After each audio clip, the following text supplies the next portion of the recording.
Asia Microsave, Mr. Sanjay Panigrahi, Chief Executive Officer, Sahaj E-Village Limited, Mr. L.P. Rai, Deputy General Manager, RBIT for Financial Inclusion and MFI, State Bank of India, and Mr. Hadyal Singh, Assistant General Manager, Oriental Bank of Commerce.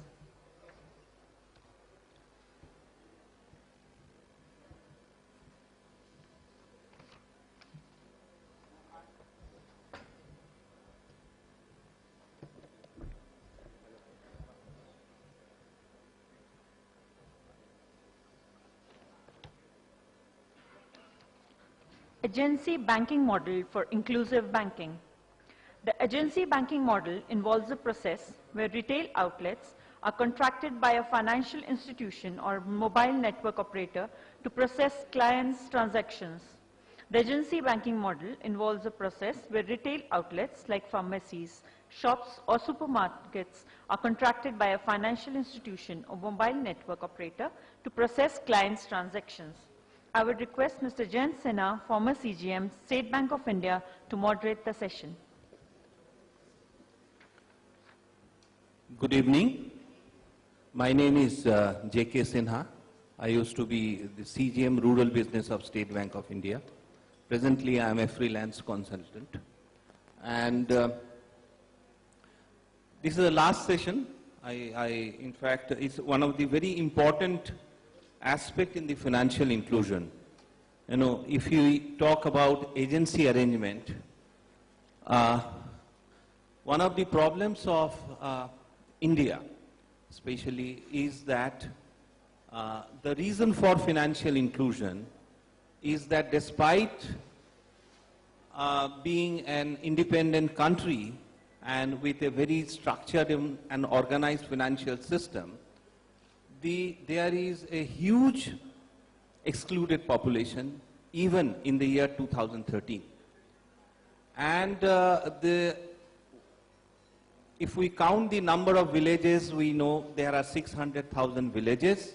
There are almost 600 districts all over India, and even including metro and urban areas.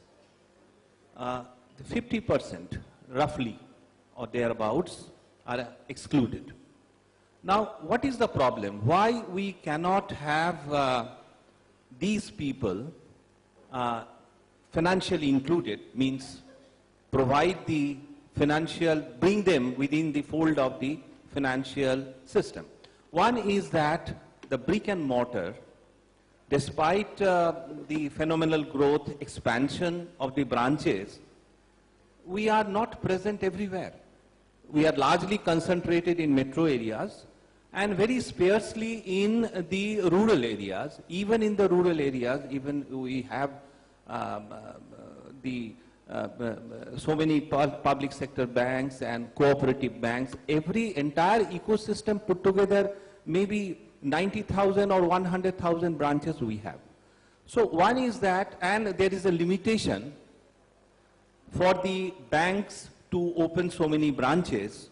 So in the year, say 2005, Reserve Bank of India came out with this idea of engaging third party, linking them with the banking system, and through the biometric enabled technology, because earlier the technology was not there, to take forward the banking beyond branches, basically. So that's how the agency banking model came about. And Reserve Bank of India, initially they were very restrictive because it was a new thing. They started with individuals as business correspondent. Then it was Section 25 companies, NGOs, and gradually they opened up. And say 2-3 years back, even corporates were allowed to be business correspondent.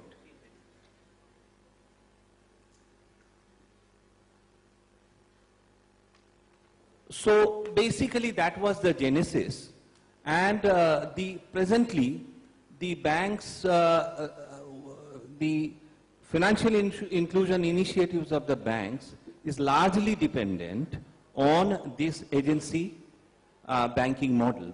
That means by engaging the business correspondents and linking them to the branches, they are trying to fulfill the financial inclusion initiatives. In fact, 3 years back there was an initiative that at least all the villages which are having population of more than 2,000 should have at least a BC outlet, and that was done.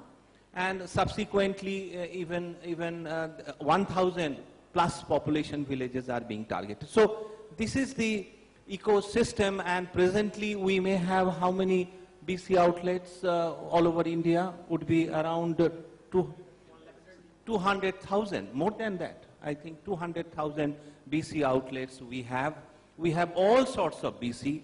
Somewhere the experience of the BC is very good, somewhere it is not so good. So we have different kind of experience, but even today's, there were many sessions, including Dr. Rangarajan's. Somehow this model has not been able to rise up to the challenges. Even now people discuss that. So today we have a very good panel with us. We have got a very good mix of a business correspondent. In fact, Mr. Sanjay Panigrahi, he is the Chief Executive Officer of Sahaj E-Village Limited, which I remember when I was CGM Calcutta. At that time I used to be, and that time we started with that CSC concept and that was done. Shrey Sahaj had taken a very lead role, and again that petered out for some time. Again it had been revived.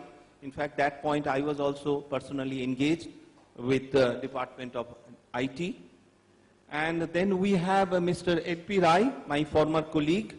He was DGM Rural Business IT for Financial Inclusion for a long time, and he has a very first-hand understanding of the difficulties and challenges and what are the achievements of the BC channel. Then we have with us Mr. Puneet Chopra. He is Director Asia of Microsave. Microsave is one of its kind. It's an organization, it's a consulting advisory. I think he would elaborate on that. And which looks up, which analyzes, which gives support to this business correspondent entire environment, and one of the very privileged spot to have a very inside view of whatever is happening in BC model in India. And then I have on my left Mr. Hardayal Singh. He represents Oriental Bank of Commerce, and now we have one thing good has happened. At least the financial inclusion is being talked about so many times by so many people. At least it has gone now ingrained into the banker's mind, and not a single banker you will find who will not say that the financial inclusion is not important. But whatever the efficacy of the business correspondent model means, there are so many outlets, there are so many accounts have been opened, but how many of them are active? How many products are being there? What is the next course? So we will discuss today. Before that, we have two presentations. One by Mr. Panigrahi and one by Mr. Puneet Chopra. So I will request Mr. Puneet Chopra to make his presentation, and then I will request Mr. Panigrahi to... excluded, the unbanked person for whom all the financial inclusion is about will really use that service. So technology can be an enabler, but the last mile has to be through a person. As long as there is cash, as long as the person is going to take cash out, make deposits, use that cash for buying services, goods, there has to be a person who has to deliver it to the end user. So quickly going through what we see as the status of the agent network in India. There are, as Mr. Sinha just mentioned, there are close to 200,000 agents, over 180 million accounts have been opened. But, you know, a typical journey of an agent, as we see it, when the new agents are recruited, you know, they have a lot of excitement. They believe that they will be associated with banks. It's a very good employment opportunity for them. As they graduate from that initial excitement, they find that there is very limited training. They are not really getting any support from both their employers as well as the banking institutions and others. When they interact with the clients, they find that there is limited opportunity in terms of actual transactions. So in 6 to 8 months, 9 months time, there is huge amount of disillusionment, disappointment, and churn happens. So we find that a very large number of agents actually disappear in less than 1 year. So what is wrong with the BC model, the way we have adopted it? Is it something in the model that is wrong, or is it the way it has been implemented that needs some correction? So our view is there are few fundamental things that need to happen. So one of them is that there has to be a strong focus on 1 or 2 anchor products, and these could vary. These could vary by geography, by the type of segment, by the type of the need of the end user. But there has to be a strong anchor product, and NFA or BSBD accounts, as they have been now, you know, it's more of semantics, because in reality the NFAs have not really got converted into the basic savings accounts, which are supposed to have a lot more features, interoperability, having an ATM card so that the end users could actually, you know, go to a branch and transact. If they had an ATM nearby, they could use that. So the limitations that the NFAs had, they continue to be there. So this 1 or 2 anchor products have to be beyond just an NFA account. And experiences, many geography, they tell us that, you know, this is working. So of course remittance is one which has worked in many geographies. People talk about the experiences in Kenya, Safaricom, M-Pesa, and also there are many banks there who are now doing very good services, providing very good services through agency banking. There is at least one bank where the transactions through agency banking are now actually exceeding the transactions that happen in their branches. So, you know, their branch network may not be as vast and big as typically the large banks in India have, but with their about 8,000 agent points, they are already doing transactions more than that happen in a branch. So there is significant adoption. Those agents are today surviving. They are doing good business. Many of them are actually having in that business full time. So it's their primary business. There are other examples, again from remittance. And in India, again, remittance is something State Bank has done a great job there. We find a very large number of agents who are exclusively doing remittance business, whether it is on the sender side or on the destination side. They are quite viable, and they are doing this as a full-time business. A few other experiences which we have not seen scale up, they have been almost been at a pilot stage, or they have been experimented in a few geographies or few regions or few branches of certain banks where the BC and the BF model has been integrated. So the BC has not been left to earn only through purely financial inclusion activities, which are of course limited, and maybe a little fixed income to supplement that, but they have also been allowed to do BF activities.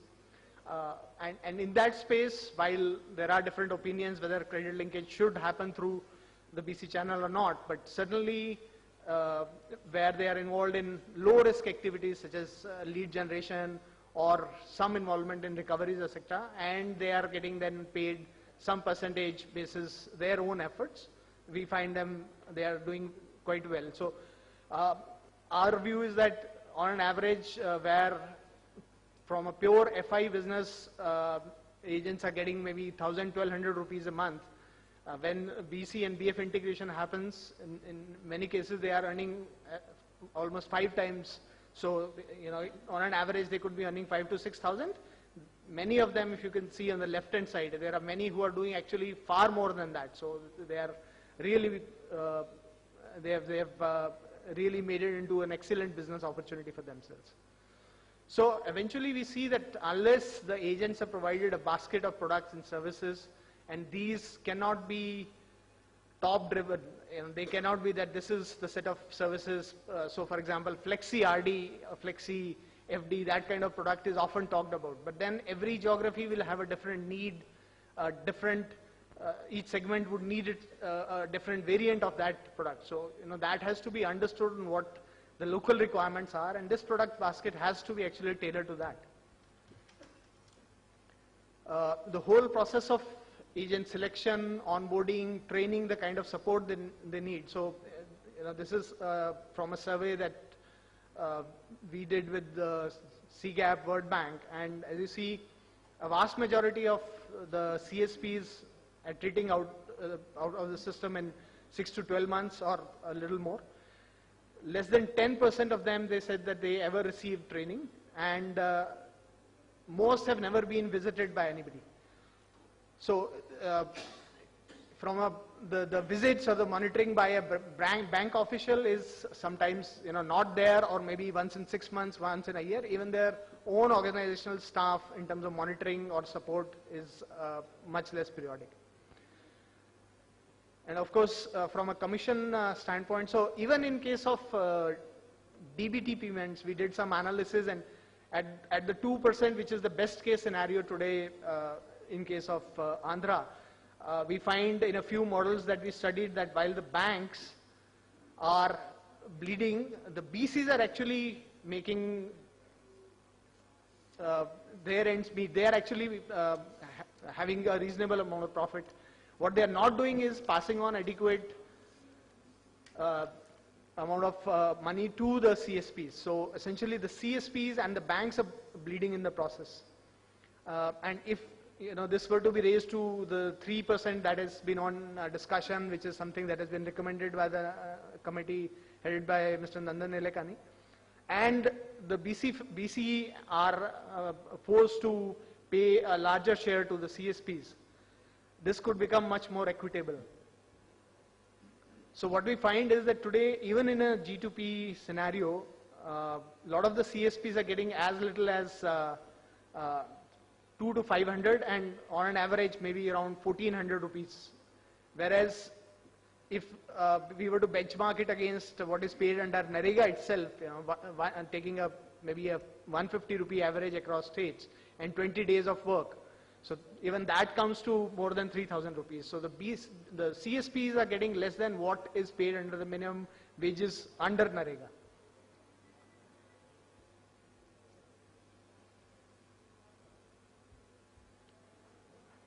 Another challenge that the CSPs face is in terms of liquidity management. This, as the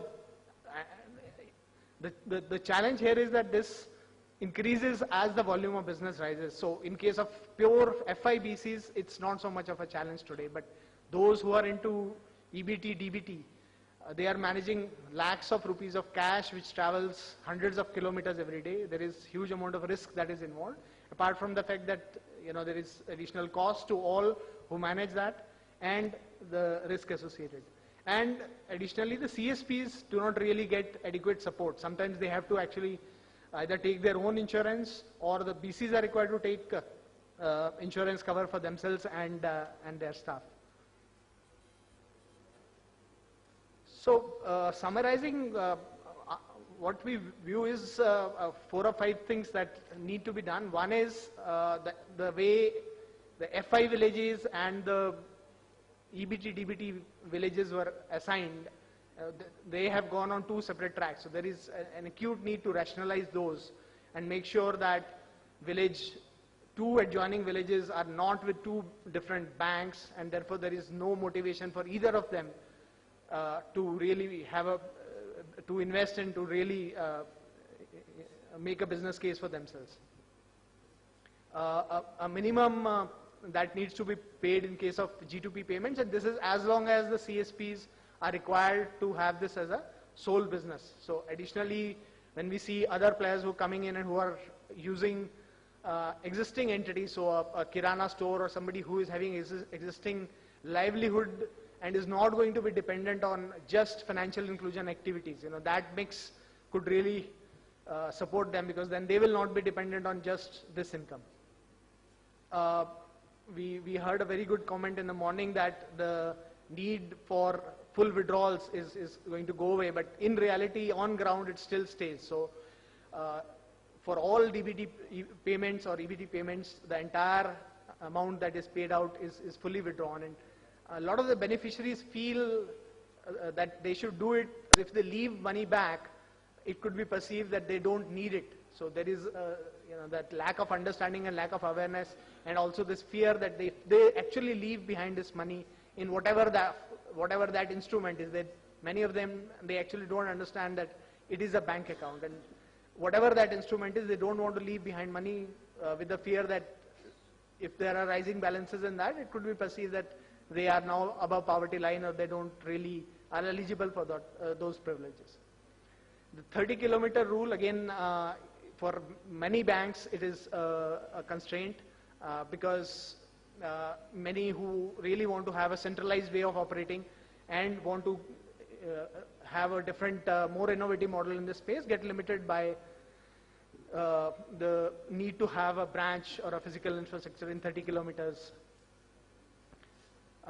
And finally, allowing more players in this space.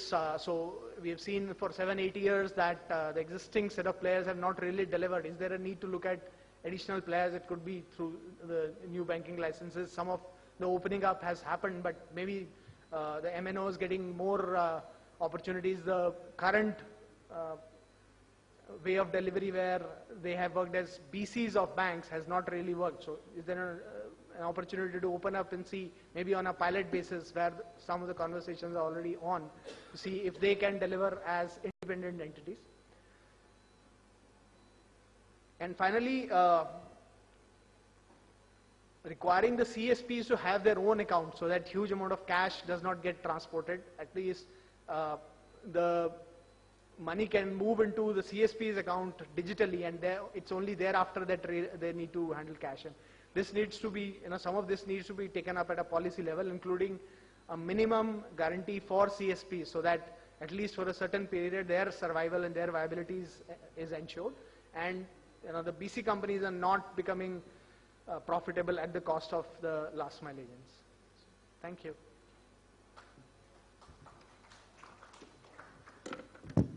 Yeah, that was quite a comprehensive presentation.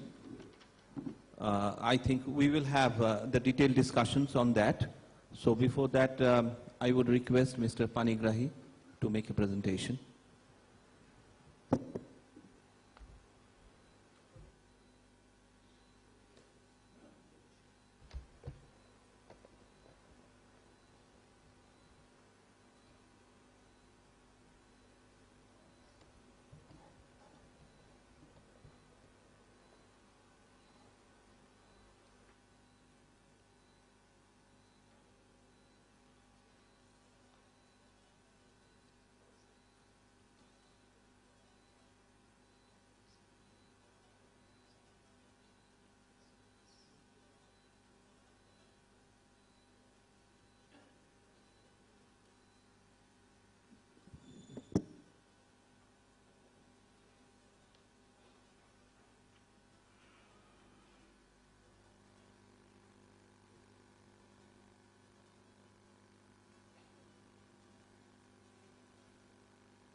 Scheme of thing, BC to be another business. So I'm looking at it specifically for a business model for the Common Service Center project which came. But when I do that, I find a lot of similarity with the way that the projects are made and rolled out.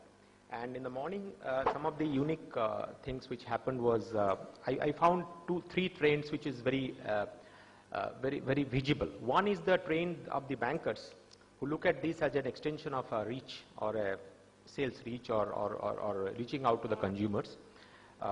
Then one is the the technology partners who see there's a huge opportunity. And the third is the implementers, like the madam who had come from microfinance institution, which was talking about how do I implement this in the place. One thing which was missing was the consumer or the beneficiary, and possibly in this particular market, sometimes the beneficiary is the rural citizen who gets the benefits, and possibly sometimes the customer is the government itself, because government wants to pass on the electronic benefit transfer and DBTs using the BC, because that's the best possible way by which they can get to the people, and the money is huge. So as a marketing man, when I used to see when we got into this, in fact, when I joined this company for the Common Service Center, we had a very unique situation. Like you have in BC, you have to open accounts, and you are not sure whether after you open the account, the guy will come and do business or not. Because he doesn't need to open an account. You tell him that you need an account. He says, why do I need an account? No, you need an account because you are unbanked. Now, why am I unbanked? No, do not ask me. You are unbanked, so you have to be opened an account. So we open accounts. That's one part. Same thing happened. In the CSC program also, government said we have got so many certificates which I have to give. Give to whom? Give to the rural citizen. So you need to open a shop, and these certificates will come and you will deliver. And the pricing will decide. Apart from that, in that shop, everything else you do. So first thing as a marketing person you ask is that what does the customer need in a village? So we thought that the first thing that the customer needs in the village is credit. The money lender used to be the most important person in a village economy. So we said, why can't we become banking correspondent? Right in 2007. But somehow the arms were different. One was DIT and another was MOS. And it didn't happen somehow. The BCs were never apart. Then it took about 2.5 years time. It was one of the business model. I said, chalo, chalte hain. Lekin, in the Common Service Center project, why I'm explaining this to you is to bring out a perspective of the consumer or the customer who gets benefited by this. Because unless he's excited, whatever you do, it will not work. Can people over here raise their hand? How many actually do mobile banking and not net banking? In Delhi, in Eros Hotel, there are 3 hands out of 100. 3% is the penetration of a service which has started sometimes at least 5 years back, with connectivity being good. So what happens is that customers need A, B, how do you take to adapt? How does it adapt to the service? And number 3 is that then how does the ecosystem develop? These are the 3 parts which is involved. So in the CSC system also, we thought it was very good. We launched into the project and we found out the product was not there. We made the system, we made the entire thing, we set up the shop, government funded us for that, but the product was not ready. The digitized product was not ready. So the customer asked us, the agent asked us, that is the first point my previous esteemed speaker talked about, that first point is what is the product. If you don't have a product, you set up everything, it doesn't work. So first thing was the product. In this case also, if I show you a slide on the, I as a marketeer, I was only thinking, in fact, I asked one of the banking, see, this is the total money that only comes to the government by DBT or the EBT. Aapka paisa, aapke haath, which is the Congress plan in terms of transfer, 3,95,000 crores. Divide this by the number of BC points that you're going to have. I am cancelling the urban poor. Let us not talk about the urban poor, I'm only talking about rural citizens. 6,46,000 villages. The first thing which strikes to you, this is government, this is the money government wants to give. 17 banks, 90% of the BCs are with the 17 banks which are controlled by government. Why don't both of them cannot marry? Now I have a block, I have got 5 BCs in that block. 2 belongs to one bank, 2 belongs to another bank, and 1 belongs to the third bank. Now the electronic benefit transfer comes to 2 BCs of one bank, then other 3 doesn't get it. Now this man said, what mistake I did? Why shouldn't I get? Now the entire ecosystem of delivery of this particular product takes place in a very different manner when it comes to field. So that is why the gentleman in the morning also was saying, in India, we have a lot of ideas. We do not need to learn from Steve Jobs and Mr. Ford. I come from an organization known as Amul, which Dr. Kurian set up. He was told exactly the same thing. You cannot manufacture milk powder from buffalo milk, period. So, Mr. Kurian, you have to call Nestle here, and Nestle will teach you how to make the milk. And today is perhaps In India, we are Amul is the biggest, 3 times Nestle's size, and perhaps one of the conglomerates with 13,000 crore turnover. Because India developed liquid powder from buffalo milk. The first country in the world, our own scientists. So what we need to learn from here is the implementation woes that we have got and not technology. Technology is an enabler. It will enable you to give certain services and facilities in a manner which is secure and which protects the banks, it protects the government, it protects the citizen. But what is more important is the implementation challenges that we face in the, today we have got about 395 of CBI, Central Bank of India, which we started.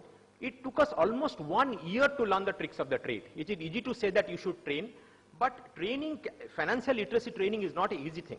Now people say that you have got a e-learning platform. Why don't you give this through the e-learning module? Why don't you stream? Why don't you stream the guy every day 1 hour in the morning that how does he train people on, it's all very well said. It doesn't take place on that. It just doesn't work. Just doesn't work. Ask someone to be, how many of us even use today e-learning as a medium of education? In any case, we want adoption. So we went there and it took us almost 6 months to 8 months time to take these people on board, and all these 400 points are doing very well. Second step when we went, the recent ones which you have appointed, we are going through our own woes. We don't blame the banks because we know the kind of pressure that the local branch manager, my colleagues from the banks will hold it out. One bank manager with 2 staff, there is a MLA who comes demanding for the payments which has come, his life is miserable. On the top of that, he has to manage 20 BCs which are under him, mapped to him. There are a lot of challenges in this. And in fact, it is nothing to be ashamed about saying that we have got only 20 per CSC transaction. In fact, about a few months, year back, 2 years back, I met a banker. He was saying this BC model has failed. I don't have anything which makes noise. Yeah, so he says that, Sanjay, it is not the number of BCs per bank, it is number of bank per BC. So he said there's so many, but I don't think that's the challenge. The same thing happened in the CSC program. All these are very, very large programs, sir. If you ever have handled large distribution segments, it takes time. It takes time. Unilever says that if someone was to copy Unilever in India, to compete with Unilever, out of the 4 variables that you have to compete with, possibly product is the last one. Their main strength is, first is manpower. Second is distribution. Last comes product. But we think product is the first one. You make a unique product, people will run and jump into your shop. No, sir. The distribution took about 70, 80 years for what Hindustan Lever is today. How do you think that in India, and also please remember, when you are saying for every 2,000 population you are going to have a bank account, what is the market study? Have you gone ahead and found out? Same thing happened in our case also, CSC. Every Gram Panchayat, one common service center. Was the Gram Panchayat made looking at the market condition? No, no. So how does the CSC make the money?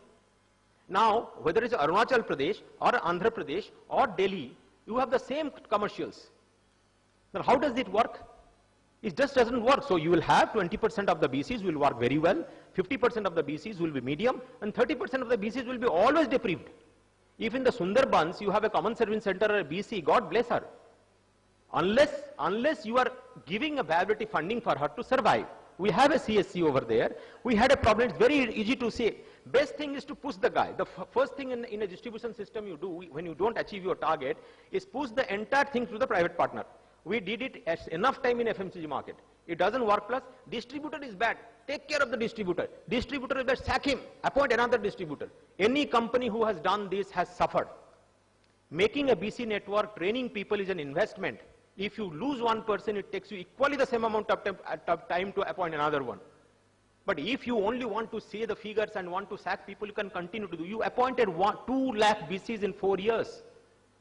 And how many years you took to have 40,000 bank branches in rural areas? How many Gram Panchayats we have 2,50,000 Gram Panchayats in India. How many Gram Panchayats do have post offices? So let's not decry ourselves. I think the agency model of working is a very good working, but where I come from, why do we say that common service center as a agency model, is that one survey that we had done for a FMCG company, It was said, every FMCG company said in a village, we must have our agent who must supply all the powder, snow, जो भी उसको चाहिए, तेल चाहिए, वो सबको गांव में देना पड़ेगा. But then how it will become viable? If there are 400 households and there are 10 shops, how do they become viable? So a study was made, and it was said that for about 10,000 population village, which is 2 or 3 villages, each with a number of households, which is about 2,000 households. 5 is the denominator normally for a village rural environment. For 2,000 households, you cannot have more than 16 to 20 number of outlets. Period. That's the benchmark. Now in that, you cannot have 5 people. One is a BC, one is a CSC, one is a BSNL kiosk, the 4th one is someone else. Each one is multiplying the same technology over and over and over. How does he survive? He cannot survive. So in one of the BC meeting that I attended, he said the BC must have some other income also. Now, are you saying that BC will have some other income because your BC income is low? Or that was the model, first of all. Why do we learn? So in fact, in the CSC model, when initially we see our own propounder, Department of IT, said that no, we will not take BC. You do not know when you take BC, what will happen? The guy will keep running to the bank, who will open the shop. I said, but he's the kiosk model. He sits in the shops and does the business. Why should he run to the bank? He said, no, we will not allow. But then, when we did a survey of ourselves, this is the a few slides only I will show you. See, look at this. The G2C services will come and the guy will make enough amount of money. Same structure as BC. So much of electronic transaction will take place, the guy will go home with 20 to 30,000 rupees. Same thing happened. He will have this form, 82 forms will come. We did a survey by McKinsey. This is what it says. Land records, income and caste certificate constitute 80% of the services that in the village the common service center gives.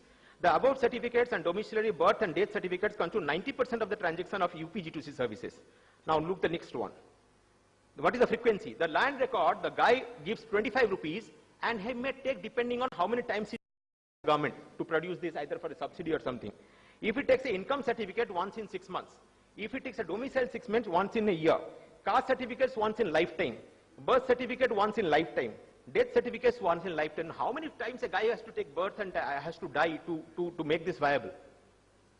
But everyone say 82 certificates you must, big reports are there.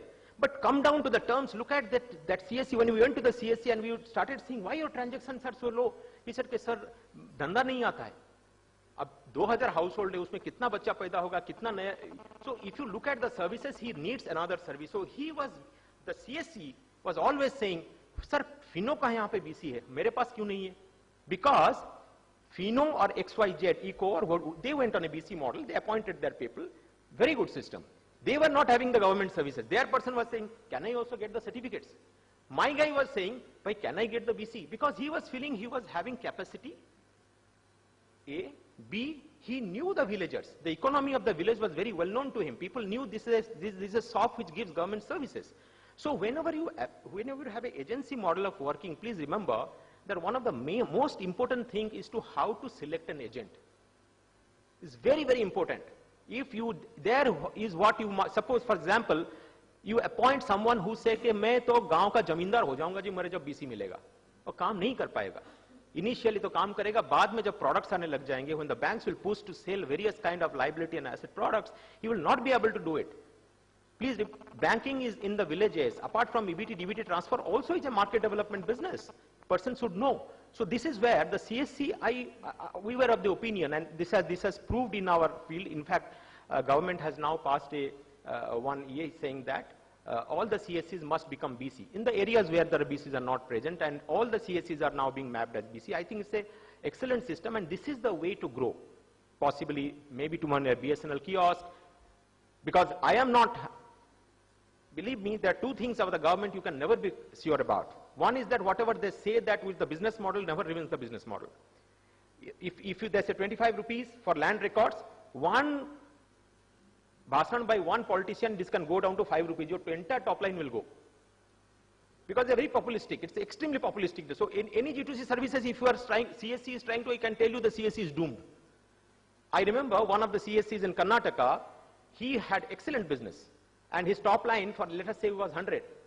And one fine day, the government decided, why are you making so much of money? In India, making money is a bad thing. Even the press does not support you. Because everyone poor is good, because we are a developing economy. There is a very big difference between a developed economy and developing economy. Very, very big difference. So what happens, immediately the price point will come down to 10. It has happened with us before the services were launched. One place the government, the Chief Minister went ahead and said that from tomorrow all the CSCs, whatever services will be free. So my entire business model is gone. So I went and said, okay, sir, how is it possible? So he says, no, now it has been done. So what has to be done? So we have to protect. So next day there was a full-fledged advertisement saying that no, this will be charged, but there will be one shop in every block where it will be free. Because it was all made up to, to protect the interest, the image of the, so the government and the politics works like that. But then what happens in that system, plus understand, BC and the G2C services are two things which is extremely important from the trust perspective.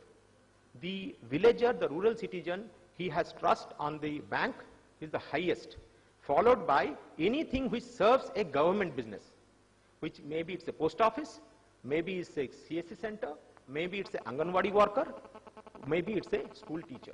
So this is what I wanted to, I don't want to go through the entire presentation. If you give me the idea, I can send it off to you. My only point was that from the perspective of an agency model, we somehow found that the competency-wise and the skill set-wise, what the BC requires in the villages and what the CSC offers in the villages, this is a perfect marriage.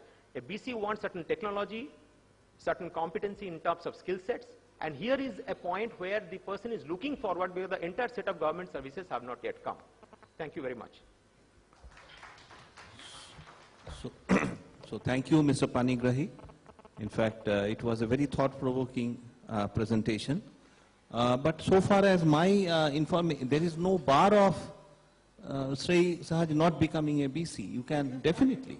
In fact, that's a good model. In fact, instead of depending on one particular stream of income, you have more, and with the same kind of, the capacity can be leveraged.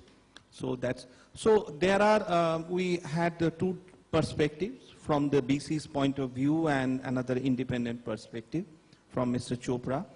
I will now ask Mr. L.P. Rai to give the bank's perspective. You can use there, or you can see in what way, because why the BCs are not finding it difficult, or what are the good points, what are the good achievements, products, whatever you would like to brief the audience.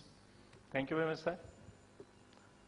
And since morning you are listening a lot of things about the FI and the picture which is being presented by some of the banks, some of the BCs, and my previous speakers also. Somebody saying that the BC model has failed. Everybody has a different experience. If we start thinking from the day first, this business will become such a viable business, such a good business, which will start giving earnings, I think we are starting with the wrong perception. Any business or any venture you start, it has some lead time. We have to give that time to stabilize. And particularly this financial inclusion area, FI area if we talk of, this area was totally unstructured, uncharted. Nobody has worked earlier in this area. Everybody started with their own presumptions, own calculations, own projections. People entered into this area with this premise after making a calculation on Excel sheet and a good presentation. Okay, once I get into this business, within 6 months I will be earning like this. But when the people really went into the ground, realities were totally different. And that led to this perception that this model is not working. We in the State Bank of India started this project of financial inclusion after this advent of this agency banking system which came into the existence. Financial services can be provided to any person where the cash is a major component, either by the bank branches or by the ATMs. When this BC model came into the existence, Another route was given for the delivery of the services, and that was a business correspondent model. So, with the introduction of this BC, SBI also started the working in 2007. 2007, totally new to this area. Only few, one or two BCs, because there were a lot of restrictions on the becoming the BC, Section 25 company or individuals or some sort of specified category of the people could come the BC. It is not like this was just you can get into and start. Some capital was also needed. And when we started, only few players with the technology was available, only one or two. Technology was not there. It's a big challenge. How to deliver the service in safe and secured manner also. It should be low cost model. Because high value transaction, high cost transaction, because these are the low value transactions. And to be delivered in the villages. And to build a trust of the people in the villages, that this system is working, it should be safe and secured also. So only found a one or two player. They came forward with their own understanding, they suggested some model, started working with POS device or handheld terminals with biometric, and that too in offline mode. Offline mode has its own limitations and restrictions, confined to only one particular place, cannot be serviced at other outlet. Biometric, capture, storage, failures, all sort of things were happening. And emphasis in the beginning was EBT, electronic benefit transfer by the government. When this EBT was coming, the business model was developed around that only. Anticipating the government will pay some commission to the banks, banks will pass on to the BC. So every bank did like that. Only one or two states started paying EBT and commissions. And this was a notion that once this EBT comes in, withdraw it completely, leaving nothing in the account. The balances were only 2 digits. So how that business can be viable? Once the fund has come, withdrawn, no activity further. So this started that way, but gradually over the time the learnings, because this was an area, everybody was trying something to do. It was a trial and experience and move forward. So in SBI also we adopted the same approach. We did a new experiments, moving from one area to another area, one type of BC to another type of BC. So BC were engaged and then started other than EBT. It was first EBT model, then went to the non-EBT model also. Non-EBT model, then when you are going for the non-EBT model, things should be that the services are available at other places also. So keeping in the mind, found a new venture, new technology. From offline mode to we brought it to the online mode. And since beginning we had an approach. Accounts are to be opened in our main core system. So the customers engaged by the business correspondent are the customer of the bank. They should not be the customer of the business correspondent only. So with that we came to the online model. Then we started with the one PC based or internet based kiosk banking with the mind under the e-governance model there are going to be about 1 lakh CSCs. But Mr. Panigrahi was talking. With this premise we brought another technology, bank owned technology, so that this existing infrastructure can be used. Big challenge in the villages, and some of the challenges Mr. Panigrahi and Mr. Puneet Chopra highlighted. Initial capex If initially one finding a good CSP was one of the challenge, and another challenge is initial investment. If initial investment is to the tune of 30,000, 40,000 rupees, then CSP, if it is making investment, either BC make it or CSP make it. If they make investment, they will be expecting the return. And return, if it is not coming, he will not sustain for a long and will close the business. So with this, keeping in the mind existing infrastructure can be effectively utilized at the CSC, we went for the kiosk banking, which was online real-time with our core banking system, and fingerprints were stored centrally. All authentications were happening centrally. That enabled customers, once enrolled at these outlets, can move to any other outlet of the kiosk and take a service.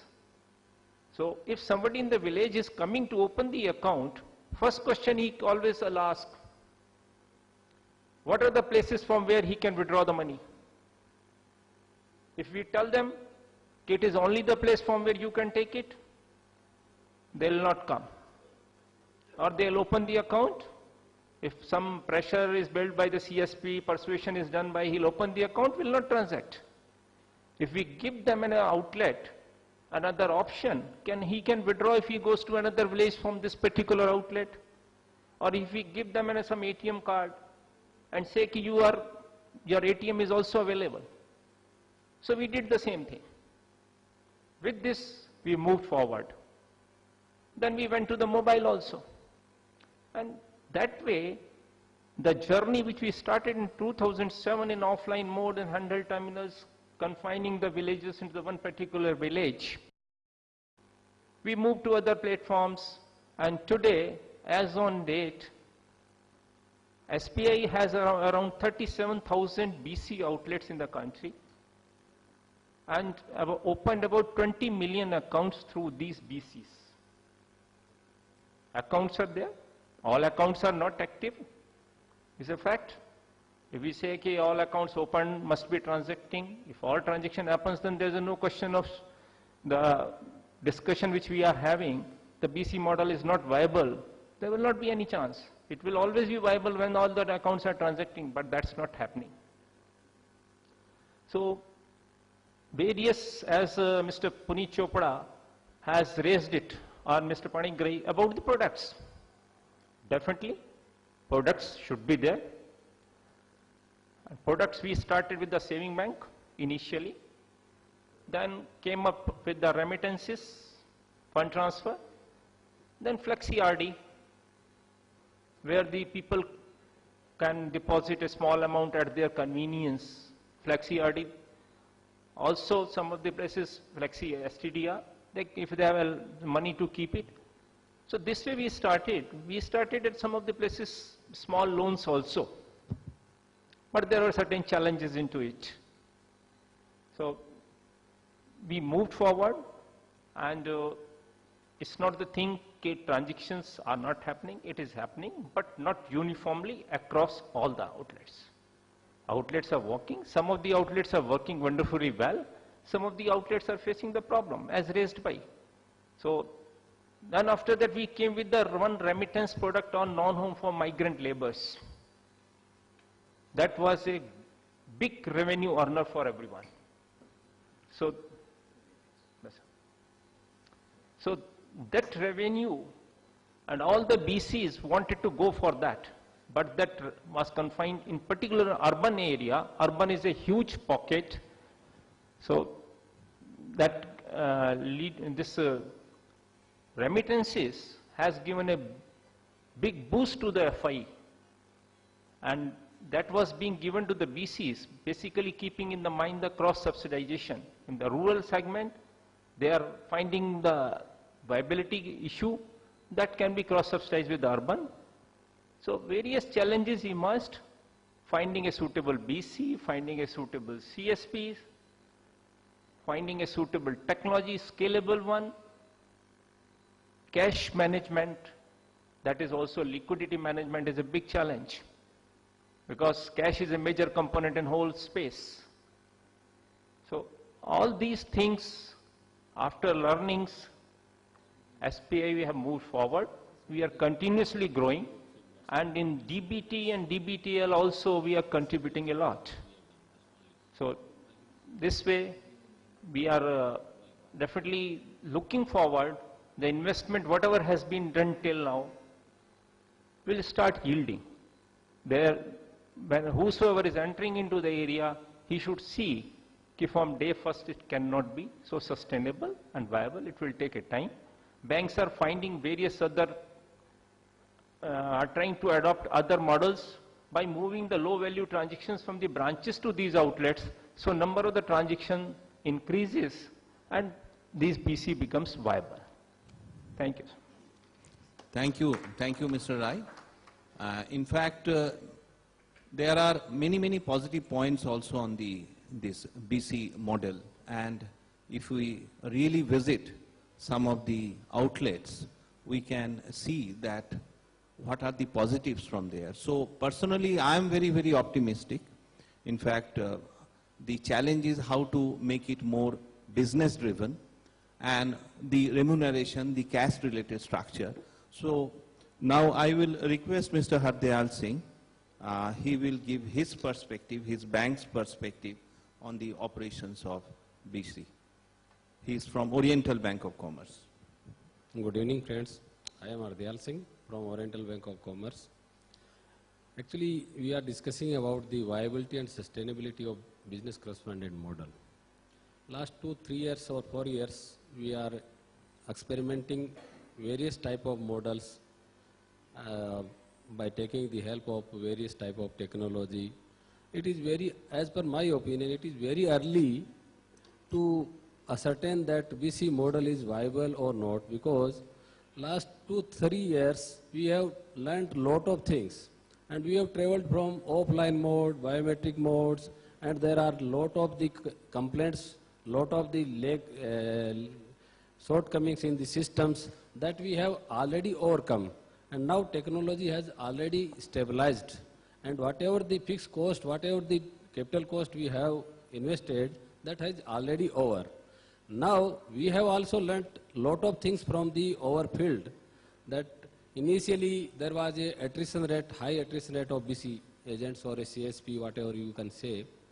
But through the studies, we came to notice that why it is happening. Reason most viable, as we have learned, that the most vital element in total process of financial inclusion is the BC agent. And that is the only person who can drive or who can fail total the process. And we have learned lot of things from this process of selection, because we have changed our total system.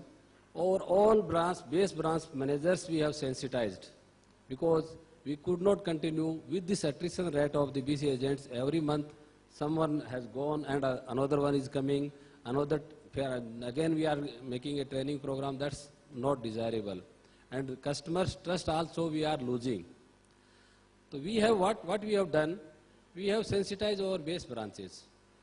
And our business partner or our agency partner, we have hold a meeting at corporate level that BC agent, we will select BC agents. And we will appoint first them as a business facilitator. And they will work like a village branch worker. Thereafter, they shall be converted into business correspondent agent. And business correspondent agents have one part of transaction. Today we are assessing the total success or failure of the agent in terms of number of transaction, amount of transaction. Beyond this, there is number of services which are being required by the rural mass, which that type services we can also deliver. So what we have done, we have framed out all type of credit product and services with honorarium or incentive, that this BC agent or business facilitator shall get this type of remuneration for each type of activity. He will work as like our agriculture or field officer or rural RDO. You can say rural RDO with some technology, or having a receipt payment facility. Loan application collection, account opening process complete, account operation KYC norms completion, deposit mobilization, and last 1 year what we have done, we have given total list of NPA accounts to our BC agents. And we have decided the remuneration for separate type of category of NPA. Suppose one account is a substandard account, 0.5% of amount recovered. It is doubtful account, 2% of the amount recovered shall be paid. So these are the services by which this BC agent or a business facilitator can be made full-fledged business service. Otherwise, part of the service they are doing, suppose Kirana merchant. We have also observed the Kirana merchant, we have also appointed business agent. But his main activity is Kirana. He can't move from his shop to another village. So how we can cover? If a village having a population of 200, so Kirana merchant how will deliver the next village service? This type of difficulties we have observed. So to overcome this situation, that any agent, if you have to continue, he or she has a sufficient income, 10,000, 12,000, 15,000 in total by rendering the total number of services. So in case of our banks, we have given a large list of services, including recovery. So that's why now we have stabilized our system and transactions have also increased. In last year our average transaction, we are having a small number of villages, only 4,000 total service area villages, because basically our bank is a urban based bank. But last year we have having a transaction per month 1,15,000 from the 600 VC agents. Now we have VC agent increased to 1,000. Like now our number of transactions has increased to 3 lakhs per month, and amount of transaction has also increased, because the agents or business facilitators are working as a bank worker or a rural or village worker. So this is the important thing what we have learned from the system. Technology, definitely technology should support, and customers should have a opportunity to avail banking services from this BC agent as well as the branch, as well as the ATM, internet or SMS, whatever the services are being offered by the bank. That's why now the system has at the stage of stabilization. We can't say now it is viable. No, it is not viable. It will take another 2-3 years or to study the viability, because the large number of BC agents are yet to be appointed. They will have they also require some time for their initial stabilization. So this is my experience. Thank you. So I will now throw open the speakers for your questions. If you have any questions, yeah, you can introduce yourself. And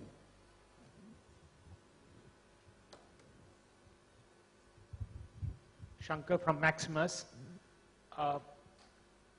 We all understand it is early days yet, to judge, the viability of the BC model. But over the last 6 to 7 years, that the model has been in existence, has there been any analysis done in terms of where the non-viability or unviability rests, in terms of, is it at the bank level, which means is the bank the major, sufferer of, the loss over the last 7 years, or is it at the technology providers level, or is it at the BC level? I mean, in terms of viability assessment, has there been any assessment done? I mean, who has taken, where has the shoe pinched, basically, over the last 7 years? So I think there is no dearth of studies that have been done in this space. I think if all the publications and material that's put together will probably fill this room. It's well established that so far almost everybody has been bleeding. Banks, of course, have been putting in a lot of investments. The PCs, as we've seen, speaker after speaker stating that they do not really get even minimum compensation that they should be getting to, meet their ends meet. Likewise, a lot of BC institutions have actually folded up or gone out of this business. Obviously, they had commercial interests. They came in with the hope that this will be a sustainable long-term business, but they couldn't really make it. And many have really moved out. There are innumerable cases of that. So I mean, there is enough evidence to prove that so far this has been the situation, and it needs to change. It cannot really stay like this forever.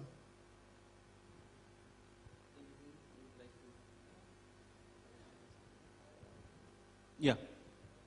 Yeah, my name is Saurabh. I'm part of the inclusive banking and microfinance team in IndusInd Bank.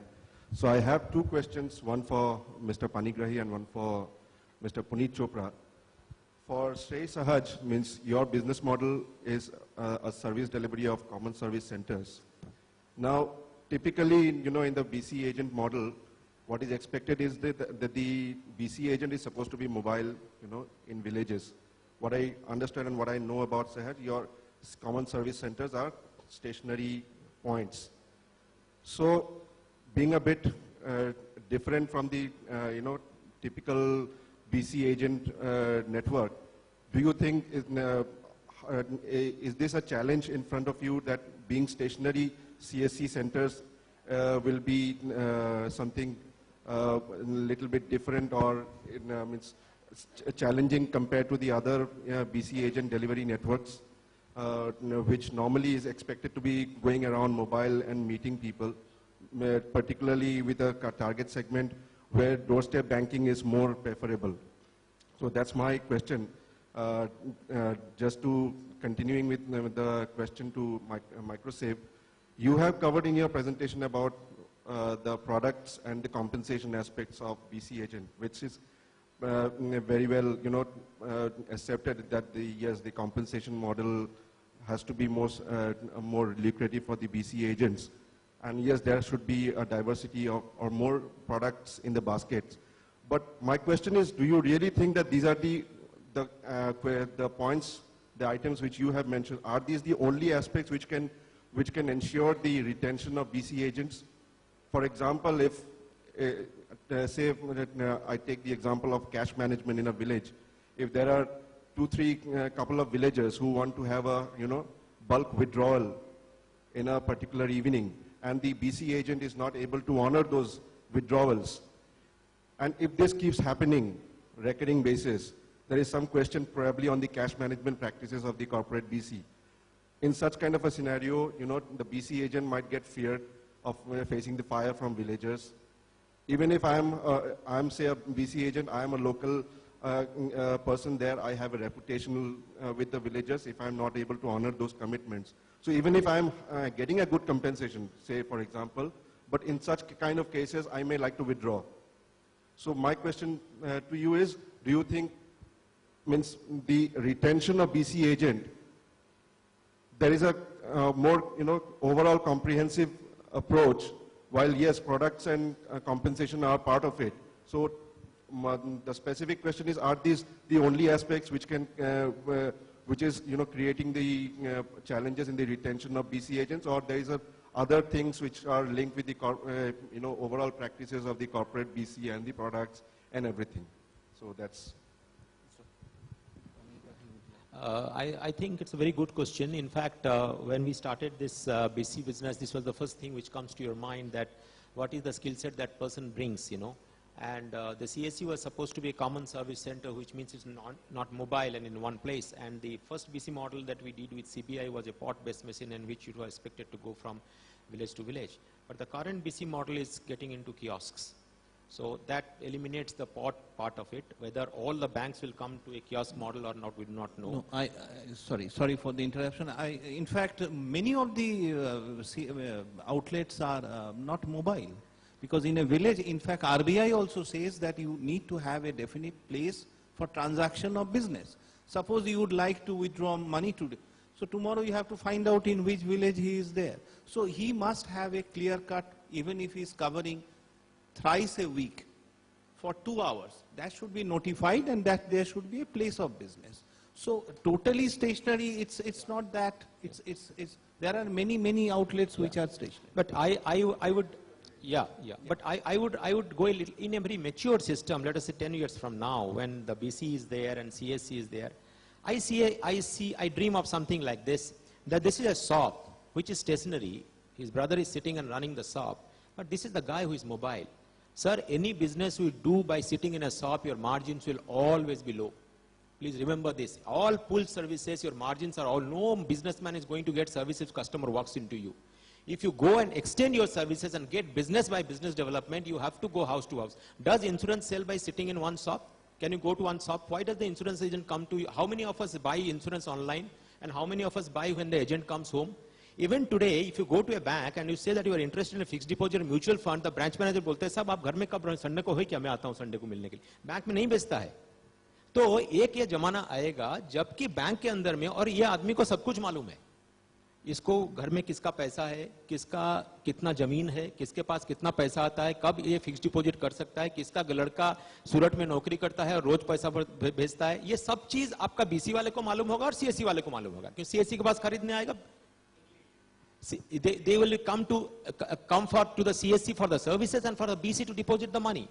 So that is an evolved situation, but as of date, that is not a challenge at all because the BC system is completely kiosk now, as far as we are concerned, about 300 which are POT machine. But in that case, you believe in the jugaad manner, you know, the guy finds out his brother who goes around and comes back on the offline system. In India, that system works very well. I was also confronted, sir, on the same thing when we started CSC. Is there power in rural? How does the CSC operate? Will there be connectivity? How does the CSC operate? The moment there was power, even if for 2 hours, this guy went and put an inverter, he will get it for charge for 4 hours. And the 4 hours, he did his business. In West Bengal, when we do electricity bill, power is not there.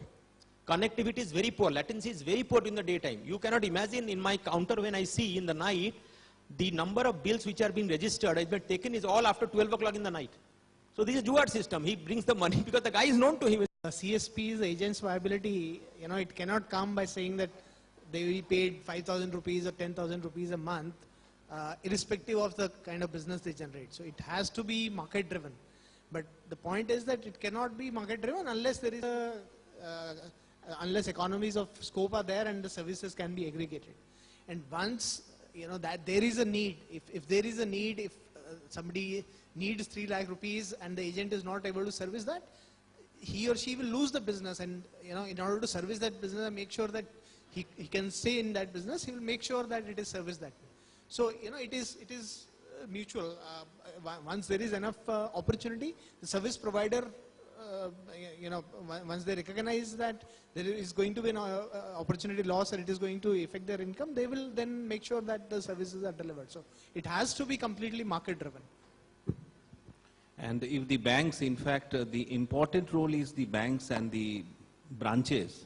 If they can make it as a business case that these customers in the villages, they can be, you know, potential for credit, potential for the kind of deposit, automatically the BC model will be successful.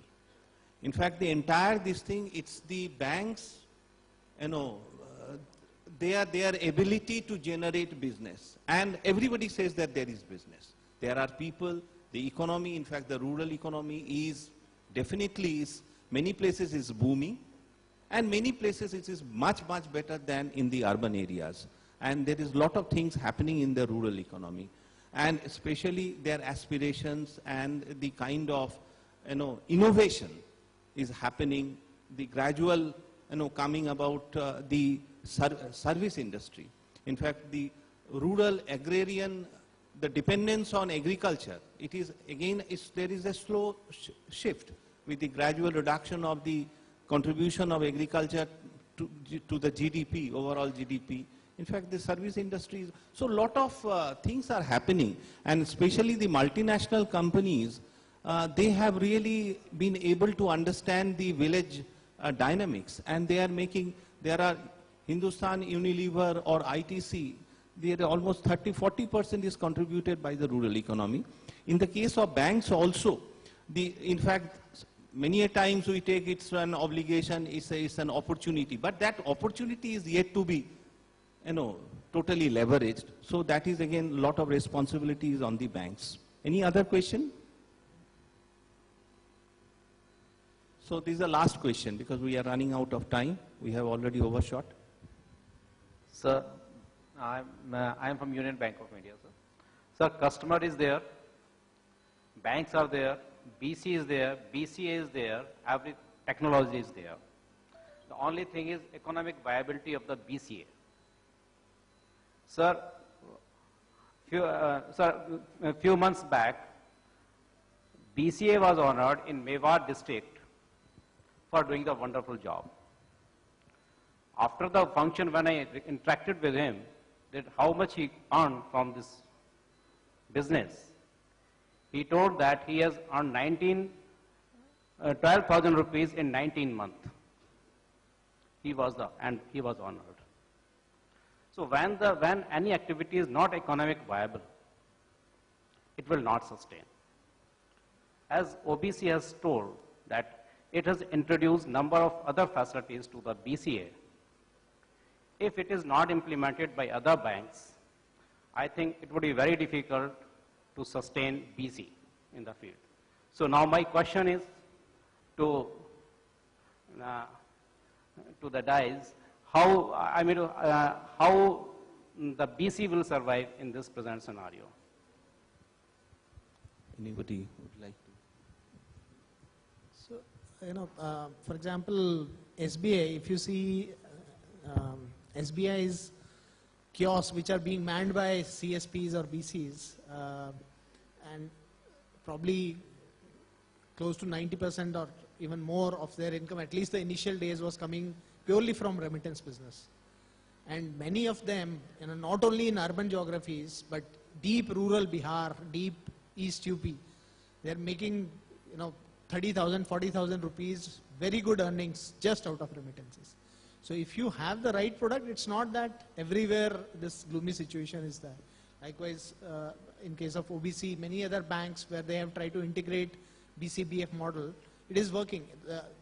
The fact of the matter is that there has to be innovation in bringing these products, and again, one size fit all will not work. It has to be relevant. So each zone, each geography, the banks and BCs will have to work towards innovation and try to, like remittance is very corridor specific. So in those corridors there is opportunity, but what if there is a geography that is not in the corridor? Then there has to be a different product. Poor live even in those geographies. For them, there has to be a different set of products. A remittance product will not work in that geography. Okay. So thank you. I would.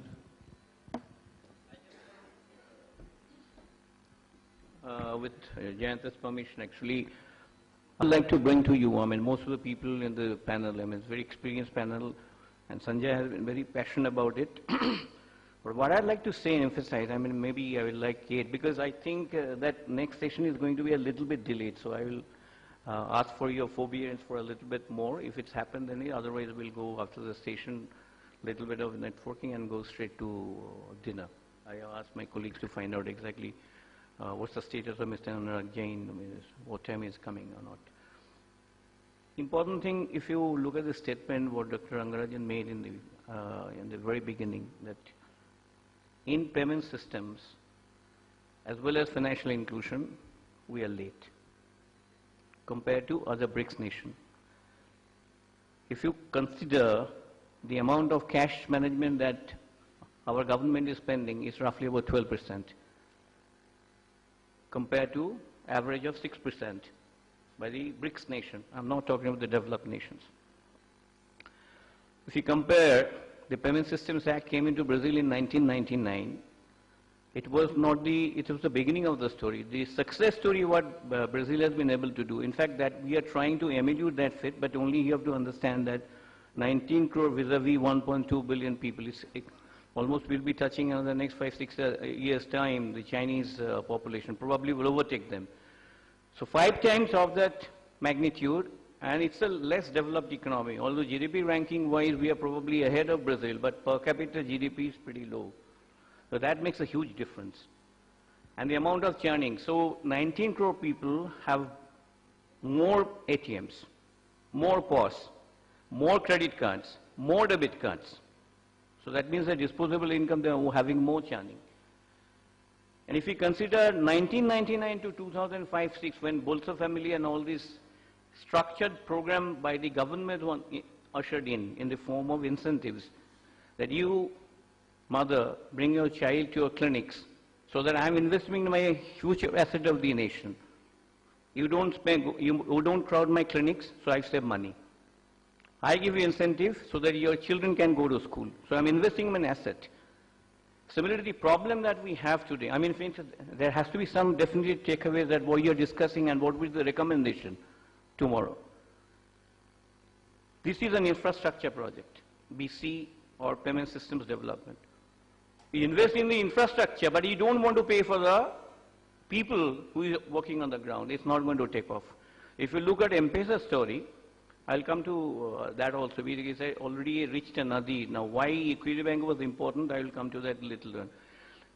So you are investing in infrastructure, which banks are now to offload by putting up to white label ATMs that at least it goes off the balance sheet and it becomes an operative expense. I mean, operating features.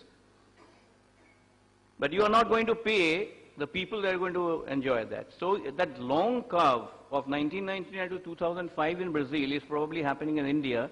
We started with pretty late in 2007. Effectively from 2009, the Payment Systems Act has come into play. Just imagine, if you imagine yourselves, what was the status of credit card processing and debit? I mean, don't talk about debit card. There was no debit cards in that time when you started credit card processing. People used to call up. I have a credit card. They used to call up a center, 3,000 rupees maximum used to, or Bradma was something was there, and we used to swipe and then pass on that. If you go today beyond 40 kilometers of Delhi, nobody is accepting your credit card. Sometimes debit card. So the challenge, we have to refer again to which is now this realization factor that is coming in. RBI says that if we are to proceed to the second or third or fourth level as we move up, or $1 trillion plus economy, we need to push our payment infrastructure in place, the regulatory norms in place, the consumer protection in place. The fraud, skimming, day to day which is happening. My credit card, debit card numbers are getting stolen, my usage are going on. It happened in Kenya, it happened in Brazil. It's going to come here more and more as we proceed on the... So all of it is basically a framework. And piecemeal, if I talk that why BC is suffering and all that, so we need to understand that now the question is that who does the spending? Who does it factor in? Is it Sanjay's, I think his black hairs is, I mean almost every 3 months I count that hairs is getting grey. Is it Sanjay's liability that I have to fund this infrastructure payment? So shoulder the factor in the cost, then he will never make money. And at certain point of time he will find some more profitable. It's the government owners to pay for this infrastructure. Payment infrastructure is as good as any infrastructure. And if banks continue to count on their balance sheet that I spend billions of rupees to make this infrastructure, then it's not going to work out. So today, when DBT is, probably it is going to happen, it's still a vex because somebody is saying that, I mean, there is a lot of, federal laws, state laws. We have a very high productivity area in MP and Chhattisgarh. In Food Security Act, it's coming, DBT plus food security plus something, so all of it is coming. The government, whichever the government comes, cannot do away with this in this manner or that manner. So I think, first of all, we need to understand that who does what, at what extent, and whether we are gearing ourselves, and I mean, in the morning itself it was discussed that we have done enough of pilots, so we need to translate into some of things. I give you one example. Our colleagues in the Bangladesh are very patiently hearing from the deliberations. One bank, it may be more, one bank, Dutch Bangla Bank, they have 124 branches and they have roughly about 1,500 ATMs. What is the ratio? 1:10. Even State Bank of India doesn't have that kind of ratio. And they have started giving the mobile interact that if you have a PIN, you can draw your money. How many banks are doing it here? So let us learn from some innovations wherever it happened in many other countries. So innovativeness is also driving that inclusion factor. So I can go on because fortunately I'm having almost 50 reports daily coming in from all over across the world. I will conclude M-Pesa story. Everybody is talking about M-Pesa and all that. But the problem in Nairobi is that it has stuck to a point now.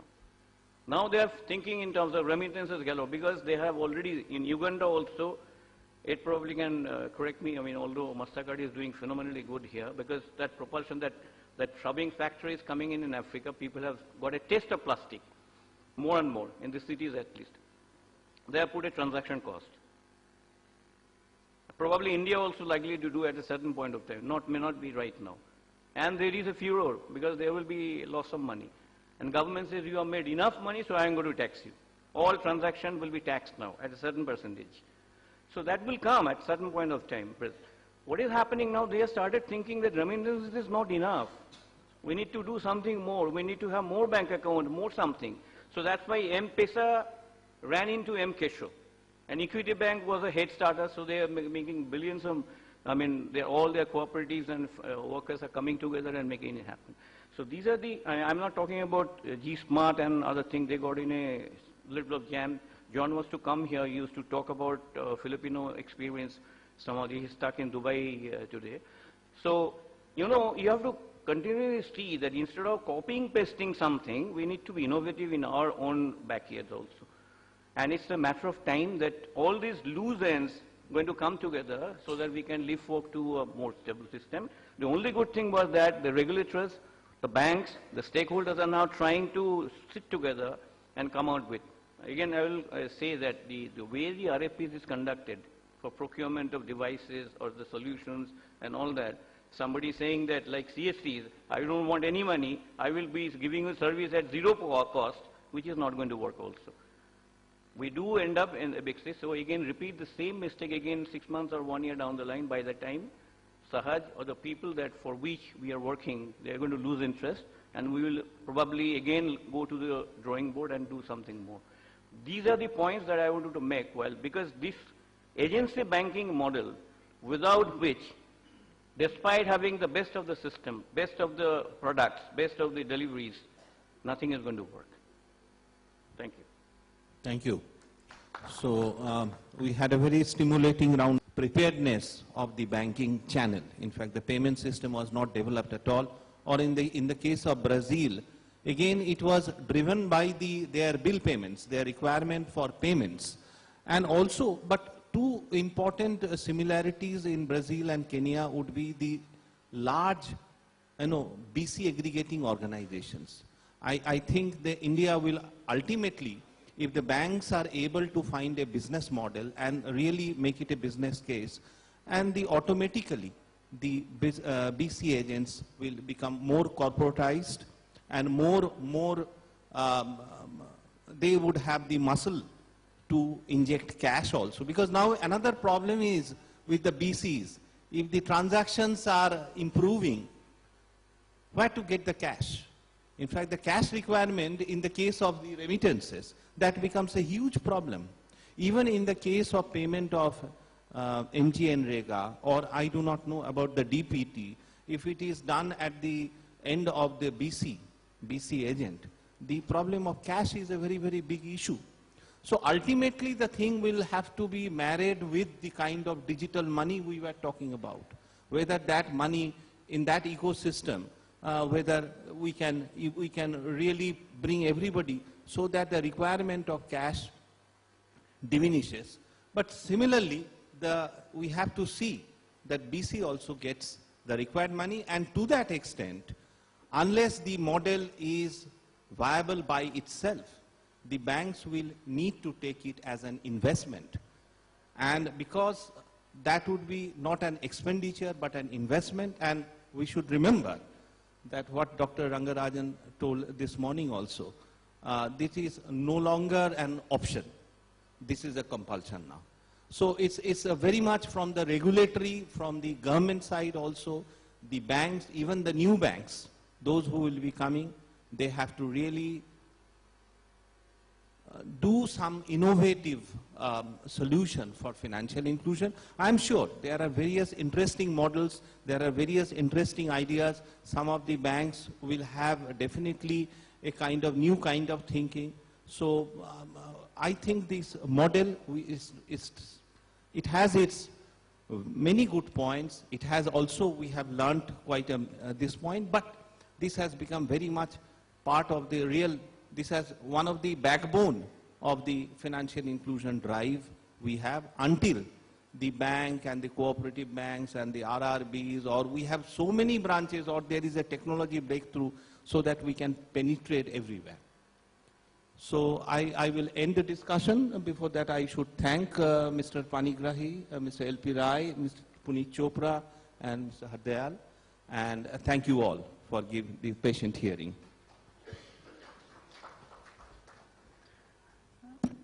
I thank, on behalf of Village Techno Media, I thank the moderator, Mr. Jayanta Sinha, and the panelists, and Mr. Sen Gupta for talking on agency banking model and challenges and opportunities, and also about inclusive banking. With this session, we will end the round of sessions. I'm very sorry to say that we have received a message from Mr. Anurag Jain, Joint Secretary, Ministry of Finance, that he's caught up in some urgent thing and he will not be able to make it today. But there are chances for us to meet with him tomorrow. So with this, I will request Jayanta Sinha ji to present the mementos to all the panelists. To start with Mr. Puneet Chopra, Director Asia Microsave. Please give a big hand for all these panelists. Mr. Sanjay Panigrahi, Chief Executive Officer, Sahaj E-Village Limited.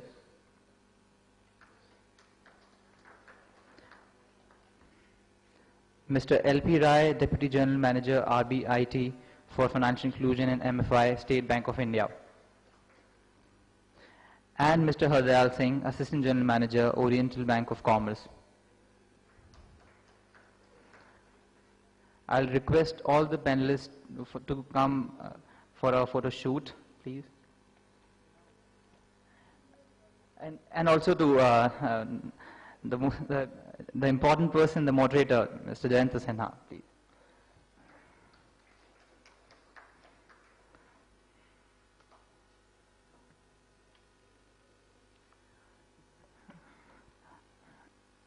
After this photo shoot, I will request everybody to join us for